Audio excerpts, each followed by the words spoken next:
নমস্কার বন্ধুরা, আমার এই ব্লগটাতে তোমাদের অনেক অনেক স্বাগতম। তো সকাল হয়ে গেছে, তার আগে জানাই যে বড়দের প্রণাম, ছোটদের অনেক অনেক ভালোবাসা। তো সকালবেলা একটু হাঁটতে বেরিয়েছিলাম, আমাদের যে পাইপটা পুকুরে কেটে দিয়েছে, তো হাঁটতে থেকে হার্ডওয়্যারের দোকান থেকে কিনে নিয়ে এলাম। তো সকালের টিফিনটাও শেয়ার করে ফেলছি তোমাদের সঙ্গে, রুটি আর টমেটো আলু দিয়ে বেশি করে করে একটু চচ্চড়ি টাইপের করেছি, কারণ টমেটো বেশি লাগে এটাতে। তো স্নান টান করে এই যে মেয়ে পুজো দিচ্ছে, আমি একটু শুয়ে পড়েছি, কারণ শরীরটা কাল থেকে সত্যি ভালো যাচ্ছে না, রোজই শরীরটা ভালো যাচ্ছে না। আর এই যে রান্নাও হয়ে গেছে, চিকেন, ভাত তোমাদের সঙ্গে পরে শেয়ার করছি, এটা ভাতটাও শেয়ার করলাম।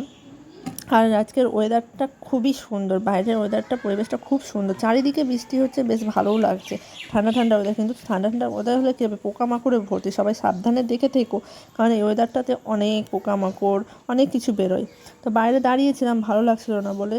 তো মা আর মেয়ে গেছিলো দুধ আনতে, এই খাঁটি দুধটা মা বাইরে থেকে নিয়ে আসে, অন্য জায়গায় দোয়াই, ওখান থেকে নিয়েছে। আমার বোনের বর, মানে আমার বোনের মেয়েটা আর আমার মেয়ে খায়। আর এই যে চিড়ে দই নিয়ে বসে পড়েছি খেতে। তো ভিডিওটা কেমন লাগলো, ভালো লাগলো লাইক কমেন্ট করো।